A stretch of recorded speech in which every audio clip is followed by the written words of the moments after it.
We are joined, as we are each month, by attorney and government expert Chris Hand. There have been a flood of headlines in recent hours and days, and Chris is here to help us drink from the fire hose. Good morning, Chris. Good morning, and I have to say, Throw Something Away from the Cosmos sounds like a great album name. So for any musicians out Yeah, there, write that down. yeah, That's a good right.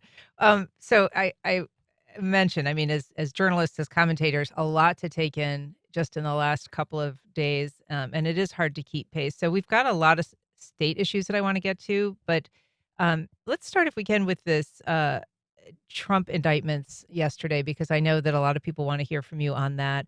A couple of major Trump endorsed indictments dismissed. Catch us up on sort of the legal side of why that decision was made. Sure. Well, just to first give a little bit of background about the two individuals involved. The big news yesterday was a U.S. federal district court judge dismissed indictments against former FBI Director James Comey, New York Attorney General Tish James. Just to give a little bit of background, Jim Comey obviously had been the FBI director for the latter part of President Obama's second term. The beginning of President Trump's first term became famous or infamous, depending on one's perspective, during the 2016 election when he investigated then Democratic nominee Hillary Clinton's email server, was then fired by President Trump as FBI director during the president's first term in office. The other person, Tish James, the Attorney General of New York, both seen as political opponents of the president. One, Comey, because they had a difficult relationship, and Comey has spoken out against him, President Trump, since the firing. Letitia James, who actually filed a lawsuit against Donald Trump, previously for kind of civil matters related to his business. So both perceived as political opponents, both where efforts were made once President Trump came back into office. He was very public and visible about wanting to see them indicted. Mm. Career prosecutors in the Eastern District of Virginia said that essentially they didn't find there was enough evidence to bring indictments in Jim Comey's case. That was for alleged perjury in testimony to Congress in September of 2020. In the case of Letitia James, it was alleged mortgage fraud. So career prosecutors in the Eastern District of Virginia declined to bring a prosecution for lack of evidence. The career prosecutor who was serving as U.S. attorney also declined to bring it. So he was removed from office and replaced with a new U.S. attorney in the Eastern District on an interim basis. That new U.S. attorney was able to secure indictments against former FBI Director Comey and Attorney General James. But yesterday, those were dismissed, and they were dismissed on the grounds that under the law, Anne, a president can appoint an interim U.S. attorney for a certain period of time, 120 days under the law, but then cannot just continually repeat, appointing successive interim U.S. attorneys. That way, otherwise, you'd kind of get around the requirement that the Senate has to confirm a nominee for U.S. attorney. So the court ruled that the second U.S. attorney, who had been appointed by the Justice Department, her appointment was invalid. Therefore, the indictments were invalid, and dismissed them without prejudice. What that means is it is conceivable the Justice Department could bring those charges again, but for now they have been dismissed. And that attorney that you're referencing is Lindsay Halligan.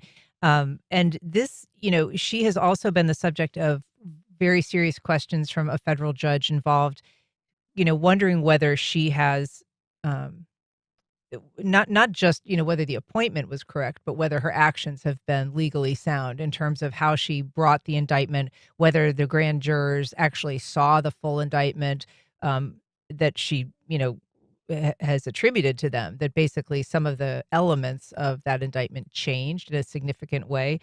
The New York Times described this hearing before federal district court, the federal district court judge in Alexandria, Virginia, as excruciatingly awkward. Basically, this judge calling Halligan on the carpet, essentially, about how she conducted herself and whether it was legally sound.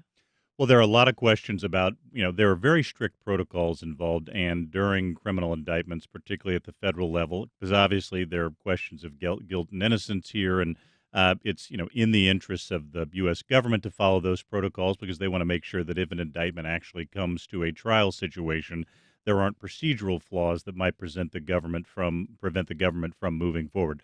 a lot of questions about that. Whether the grand jury that was convened ultimately approved the indictment that was ultimately brought, whether a sufficient number of people signed off on the indictment. Typically, in these cases, you have multiple prosecutors involved in this process. In this case, she was the only one who was involved in this case. So there are a lot of questions about that. But obviously now the indictment has been dismissed, and we'll have to see. The Trump administration has said they plan to appeal, but we'll have to see whether that appeal is successful, number one, or if they attempt to bring the indictments again, they can do that. Particularly in the case of former FBI Director Comey, that indictment was brought in September of 2025. There is a 5-year statute of limitations under federal law for charges of perjury, meaning that after those 5 years has elapsed, one can no longer bring those charges. I am sure the Comey legal team will now argue that since that indictment has been dismissed and the 5 years has lapsed, the federal government no longer has the right to bring charges against him. Point is, we're going to continue to see a lot of litigation about these indictments going forward. But for now, the charges have been dismissed against former FBI Director Jim Comey and New York Attorney General Tish James. And just one of those concerns was the timetable that Lindsay Halligan had before she introduced these indictments. I mean, she basically was appointed. She was the former personal attorney for the president.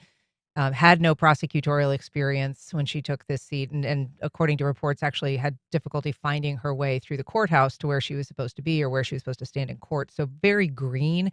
But she brought this indictment after just a few days in that role. Is it even possible for somebody to bring a criminal indictment of this complexity in that short amount of time, or is it credible that having inherited some of the legwork that was done by the previous prosecutor who was fired for not bringing charges? That she was able to just kind of pick up the ball and make that happen. Well, I think it's highly unusual in a situation like this where career prosecutors in the office who have kind of looked at the case recommend against an indictment due, in their opinion, to lack of evidence that the U.S. attorney, in this case, the interim one you're describing, actually goes ahead and brings charges anyway in that situation. Of course, also very unusual for the U.S. Justice Department to be getting involved in the way that it is with indictments being carried out by an individual U.S. attorney's office as well. So there's a lot that's unorthodox and unusual about this process. Again, part of why we've seen both the Comey and the James legal teams, even though these are separate indictments, they sort of join forces for purposes of this particular litigation because some of the issues are the same. I think it's why we've seen a number of these issues sort of outlined in the motions they've made and the arguments they brought, because everything we're seeing is very unorthodox and a departure for how this has typically been handled in the past. And assuming, I mean, that the indictment is refiled against Tish James, and again, we don't know what might happen in the James Comey case. Do you see? I mean, it sounds like the standard for proving a vindictive prosecution is pretty high, and that absent some of the concerns that have been raised about this particular prosecutor and the way that she obtained these indictments, if those are taken off the table, it might be harder to make the case of a vindictive prosecution, just according to the law and what it allows.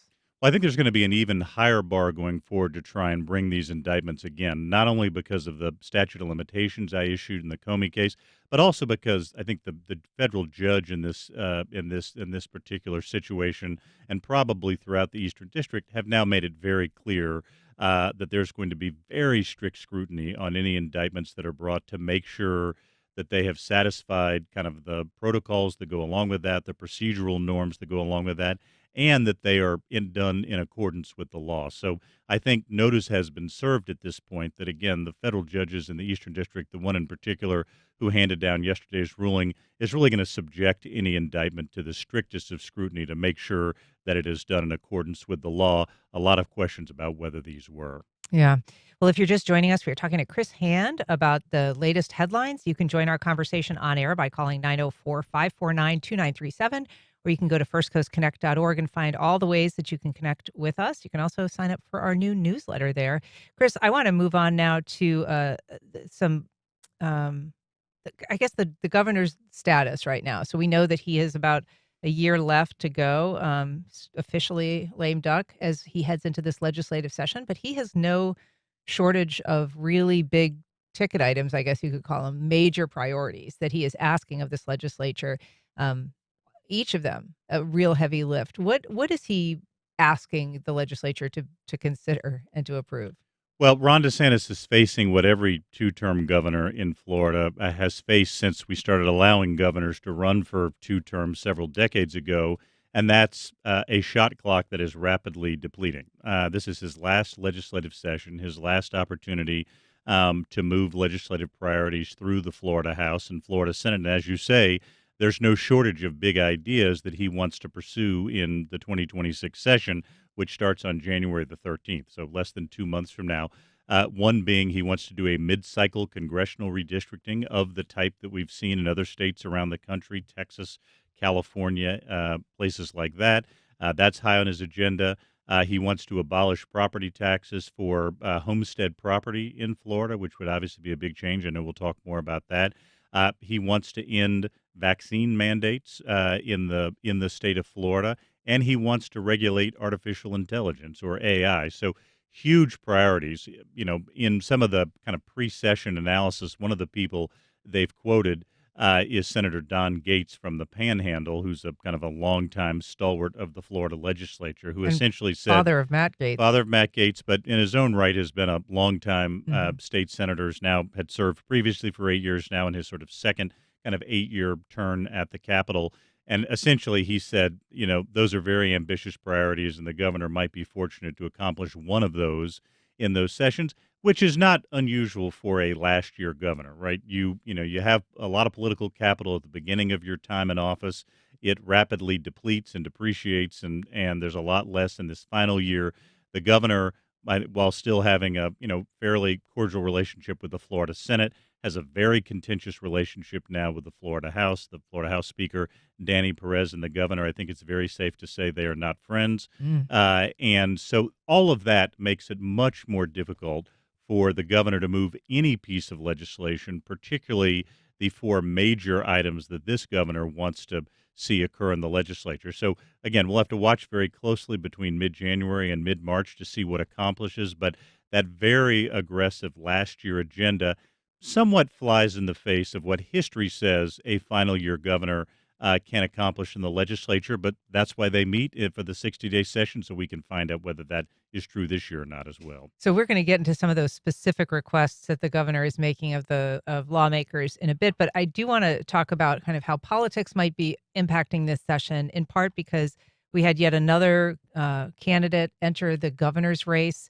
Um, this is a unknown, sort of political unknown named James Fishback. He's been sort of marginally involved in Doge efforts at the national level, um, and he has never held public office. He's actually, according to voter records, never voted in a primary, which is what he'll be asking voters to do if they support him. But I think most of note is the comments, the way he entered the race this week, um, including his attacks on his primary opponent, his ostensible primary opponent, Byron Donalds, who's been endorsed by Donald Trump, calling him a slave. Let's take a listen to what he had to say, and let's talk a little bit about its impact. Byron Donalds is a slave. I'm sorry, he's a slave. He is a slave to his donors. He is a slave to the corporate interests, to the tech bros that want to turn our state into, his own words, a financial capital. We should say, for people who don't know, Byron Donalds is a black man. Obviously, incredibly incendiary language to call someone something like that. And, he has been in other ways, around the edges, making similar comments, calling him a DEI Republican, and then trying to walk that back, saying he meant DEI meant didn't earn it. That's what he was saying the acronym meant. But regardless, he has been very anti-immigrant. He's been pushing back on H-1B visas. Where does all of this kind of race-based politics enter into this? How does that complicate things for the other candidates? How does it complicate things for anyone in Florida politics? And I've been involved in some form or fashion in Florida politics for almost 35 years. I don't think I've ever seen a candidate for governor or any statewide office launch their campaign with such a naked racial attack as we saw that come from Mr. Fishback in Tallahassee yesterday. It was in an era where very little shocks us anymore.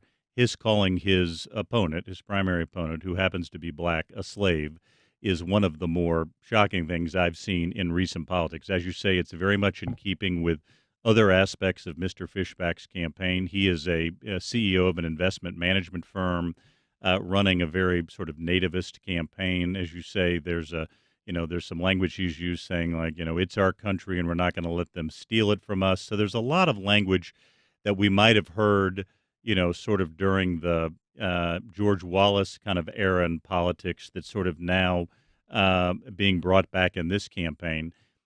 It's hard to see a lane for Mr. Fishback actually being successful in this primary for a variety of reasons. Now there are multiple candidates in the race. As we said, Congressman Byron Donalds, who's been the subject of this attack, is a congressman from Southwest Florida who's running. Former House Speaker Paul Renner, who was recently on this show to talk about his candidacy from Flagler County, is running, and now Mr. Fishback. The dynamics of this race strongly favor Congressman Donald. It's a Republican primary. He's been endorsed by President Trump, who's obviously still remains very popular among Republicans, especially in Florida. In a multi-candidate field, that endorsement is particularly powerful because no one has to win an outright majority to win the primary, just a plurality. Congressman Donalds has raised, tens of millions of dollars toward his campaign at this point. So it's very hard at this moment to see what the lane for Mr. Fishback is. He claims to be running as the sort of ideological heir to Governor Ron DeSantis, has not been endorsed by the governor. In fact, the governor's lieutenant governor, Jay Collins, is also entertaining a bid for governor, and there's increasing speculation that he will get in the race himself sometime later this year or early 2026. So it's not clear what the exact lane is here, but if this is the language that Mr. Fishback continues using in this campaign, I think it tells us something about the tenor of this Republican primary over the course of the next 10 months. We should say we are in communication with Byron Donalds, folks, and we hope to have him on the program soon as well. So, in terms of budget prospects, I mean, as this legislative session gets rolling, you know, the chief consideration always is the money. And so, this has been projected to be a year with a good budget surplus, but it's not clear that that is going to withstand the demands that are being made on this budget. Knowing that some, pandemic funding has ended, knowing that certain costs that maybe weren't entirely anticipated, like Alligator Alcatraz, have added to the state's cost burden. What is the financial outlook for the state for this year and then for the next couple?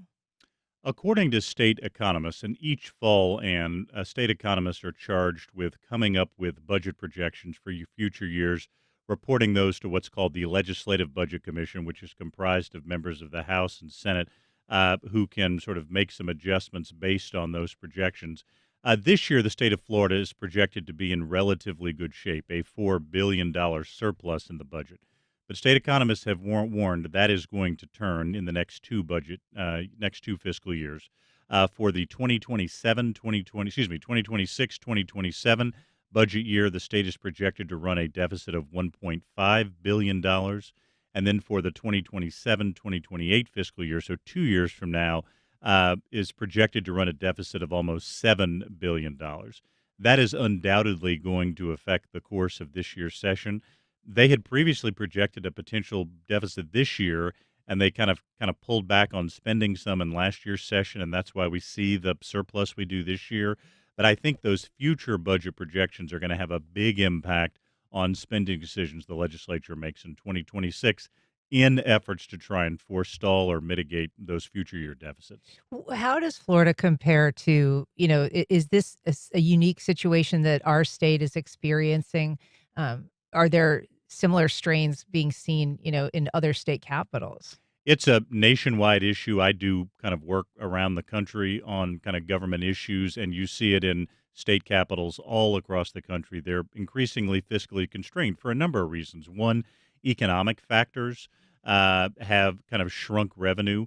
There's obviously less money coming from the federal government than there was in the past. That's another factor that's out there. So this is not uniquely a Florida issue. This is an issue affecting states all across the country, and one kind of based on these projections that could become more difficult over the next couple of years. Again, not just in Florida, but in other state capitals as well. So when a government is facing a tighter budget or concerns about a straight up deficit, what are the things that we know to look for or to prepare for? Are there some um, targets that are typically, at particular risk? What are the kinds of programs that lawmakers turn to first with a budget act? And when they used to ask Willie Sutton why he robbed banks, his answer was because that's where the money is. Well, I mean, I think if one wants to kind of look at how a state government, what cuts it might make, you have to look at where the money is in a particular budget. In the state of Florida, huge chunks of the budget are dedicated to programs or initiatives in the areas of education and healthcare. Those are areas where I think we sort of will have to look to see if the state makes changes in those particular areas going forward. I don't think we'll see radical steps taken this year, but you may begin to see some slowdown in spending. The governor may wield a very heavy veto pen again, like he has done in recent years to try and cut spending. In the last couple of sessions, there's been a little bit of a anything you can do, I can do better Mm. sort of vibe when it comes to the state budget, as the legislature has, tried to cut the budget from what the governor proposed. And then he's tried to, issue vetoes to kind of cut it even beyond what they did. Or immigration? Yeah, right. I would not be at all surprised to see kind of a similar, the governor's going to propose a budget at the outset of the session on January 13th. I would not be at all surprised to see the legislature come back with a budget that spends even less. And then the governor, wield a very heavy veto pen, after the session's over. We mentioned, the pandemic funding, the end of that, and that is going to be impacting state governments and city governments around the country. But in Florida, there's this sort of balance. There has been this effort and this pride in luring more people to the state.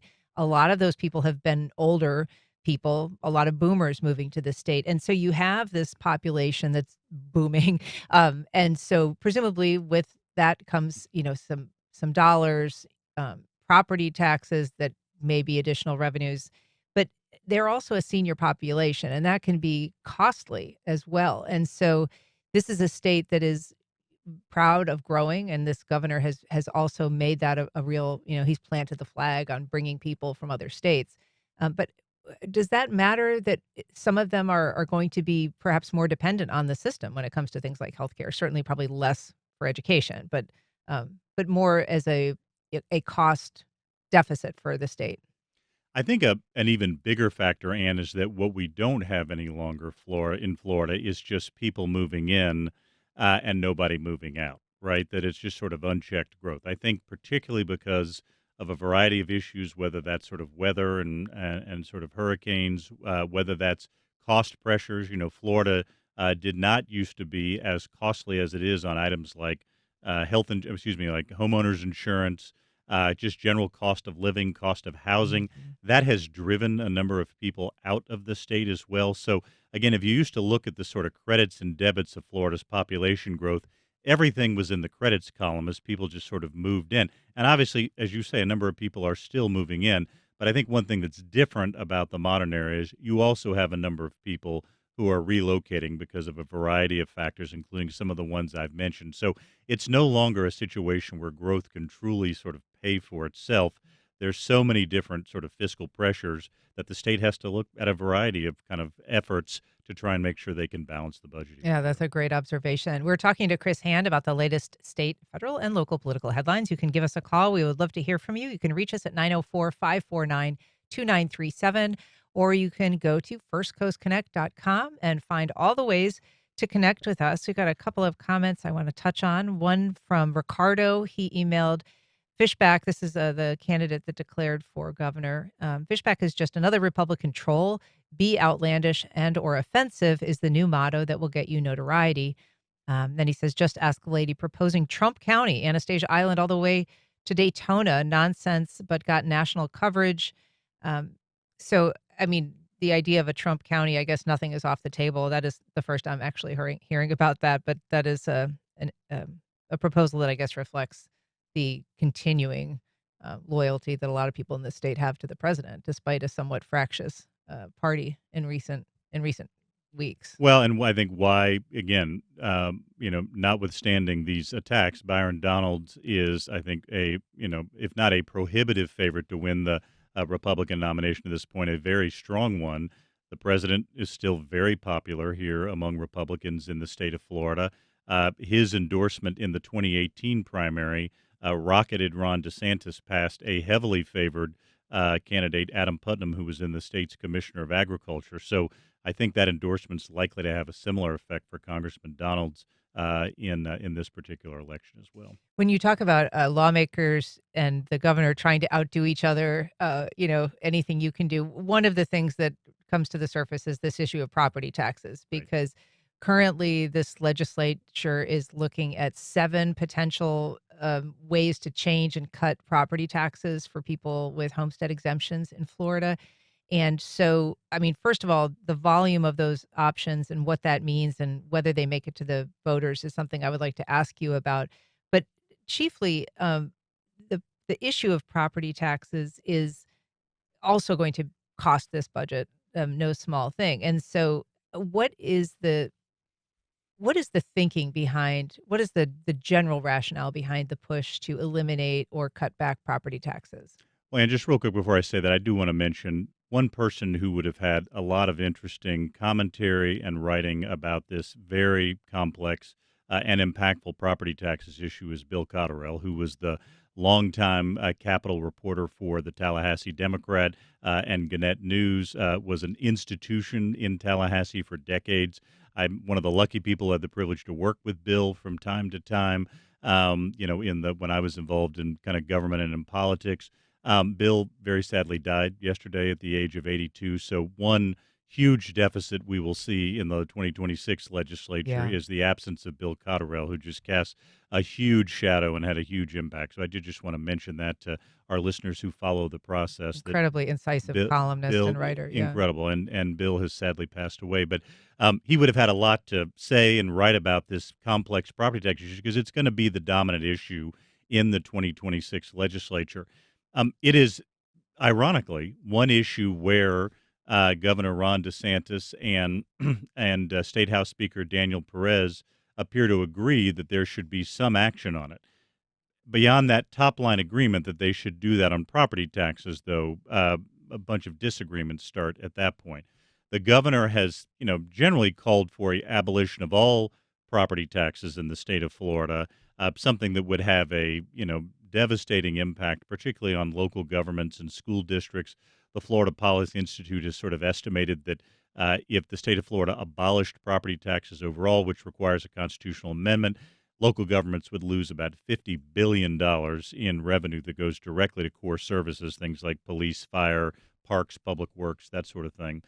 It looks like that proposal to completely abolish property taxes is not where this debate is going. So the governor has now sort of pivoted and said that, well, instead what we should do is abolish property taxes on homestead property, property that people use as their primary homes for which they're getting a homestead exemption.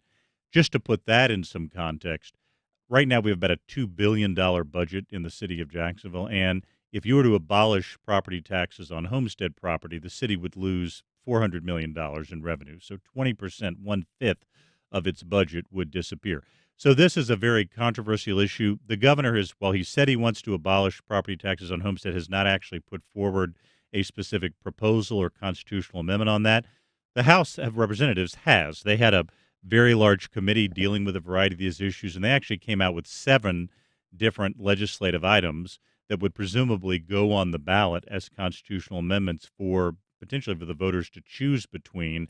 They all surround that, all approach it in a little bit different way, but all surround the theme of abolishing property taxes on homestead property, but exempting schools. Right now, when you get your property tax bill, there's an amount. If you live here, for example, in Jacksonville, there's an amount that is allocated to the city of Jacksonville. There's also an amount that's allocated to the Duval County Public Schools. The schools portion would be unaffected by the property tax changes under most of these proposals. And also under most of these proposals, local governments would be prohibited from lowering the amount of funding provided to law enforcement just because of these property tax changes. So this is going to be a very controversial issue. As you can imagine, this is receiving a very staunch opposition from city and county governments around the state. Property taxes are a pretty crucial funding source for some of these core priorities we've talked about, and this is going to be the dominant issue in the 2026 legislature. There's some heightened standards here. In order to put an amendment on the ballot, it has to pass both houses, or amendment or amendments, I should say, since there are a variety being proposed. Both the Senate and the House have to pass that amendment with 60%, a not just a simple majority. And then, if they get on the ballot, voters then have to pass an amendment by 60% of the vote as well.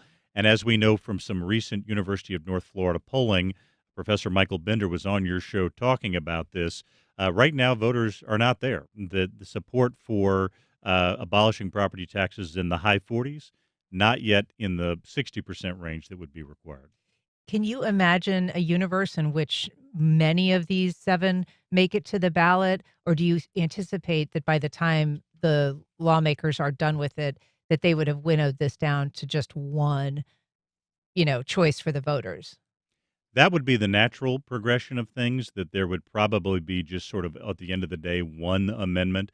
There's going to have to be a lot of negotiation between the Senate and the House over this particular issue, which amendment ultimately goes to the ballot. Of course, the governor is at some point probably going to propose a specific initiative of his own on that regard. So I would be surprised if, after all this back and forth, there isn't some negotiation that ends up putting a single proposed constitutional amendment on the ballot as opposed to 7 of them. I mean, as you say, the governor hasn't yet proposed his own idea. He has been very critical of the ideas that have been put forth, calling them milquetoast.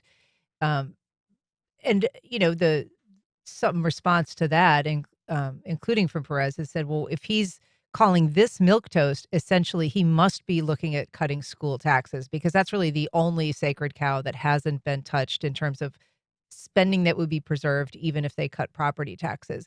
That would be the only wiggle room left in terms of a more substantial property tax cut. Can you imagine this governor taking on property taxes that go to schools?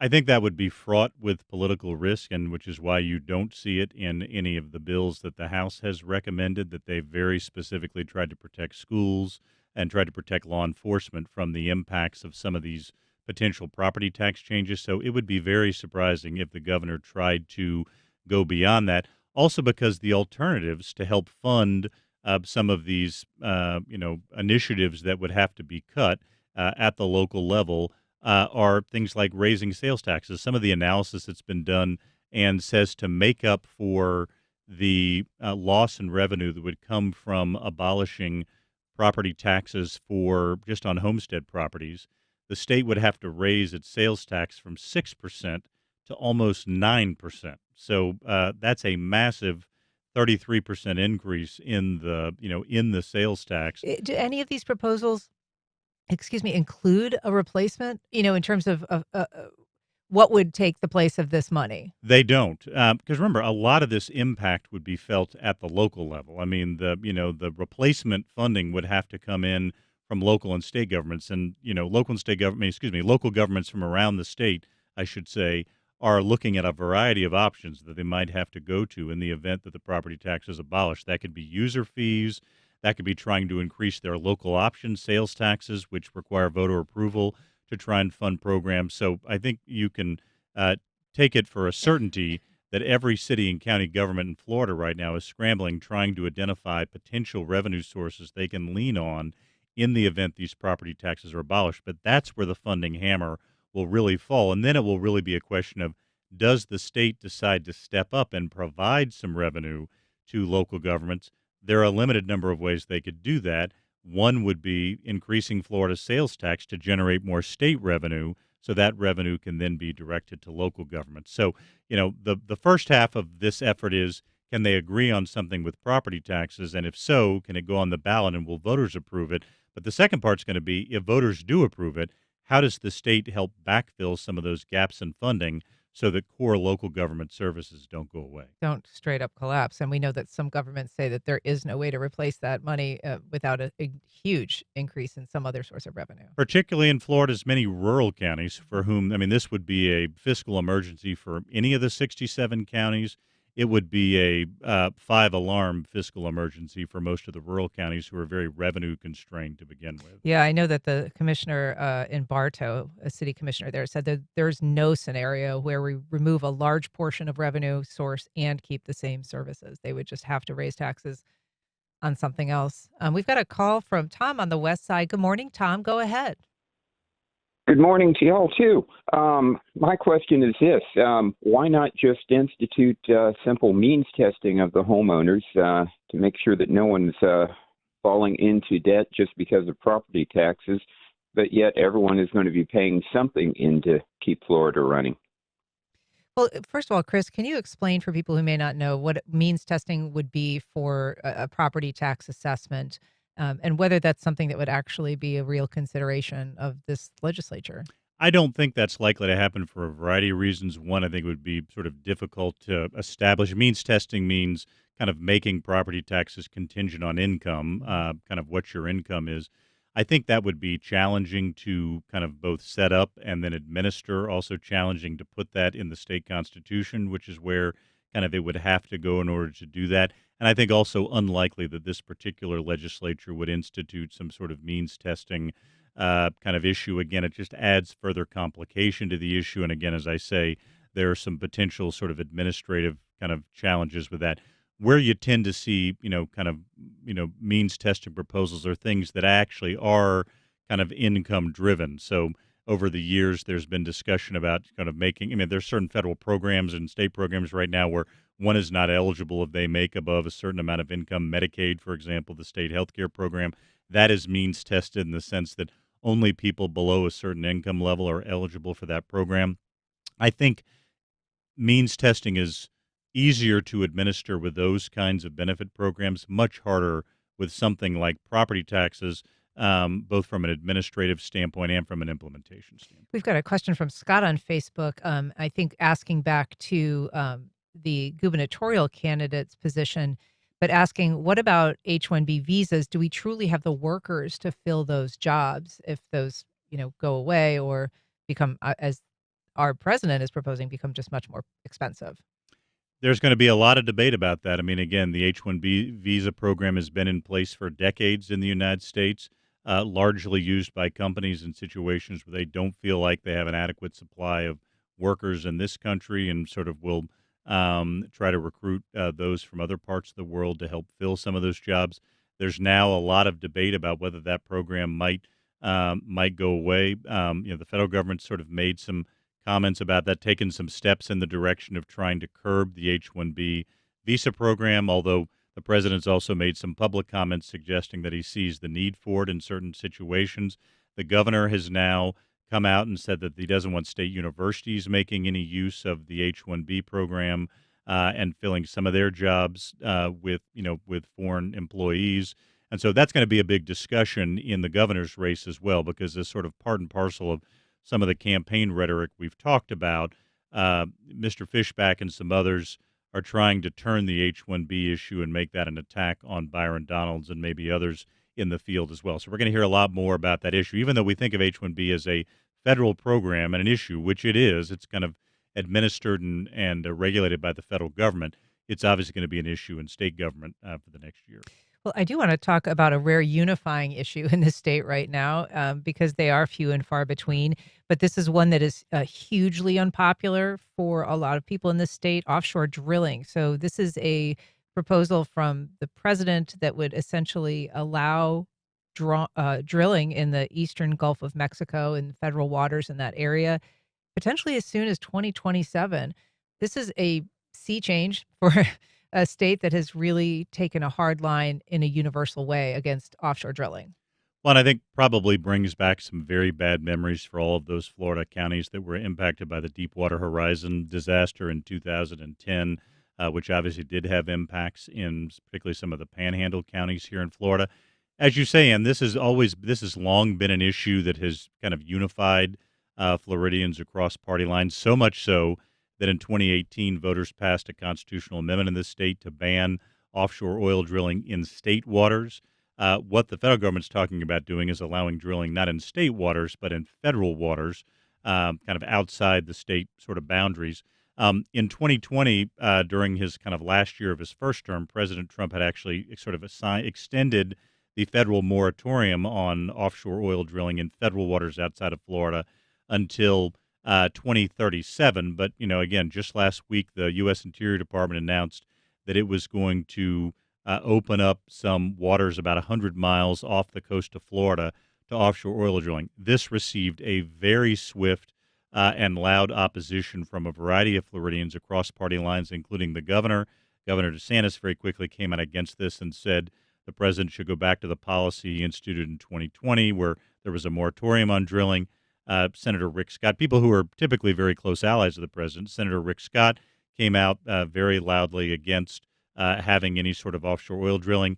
Jimmy Patronis, who's the former chief financial officer of the state, now member of Congress representing the Panhandle, sort of pointed out that this would, beyond the environmental and economic impacts, which could be severe, as we saw in the case of Deepwater Horizon, that there could be military impacts as well. There obviously are multiple military bases there in the Panhandle region. That's also a missile testing region as well. He pointed out that beyond the environmental and economic impacts, there could be, significant military and national security implications as well. So you really are seeing a united and full court press to try and get the Interior Department to back off the plans that it's announced.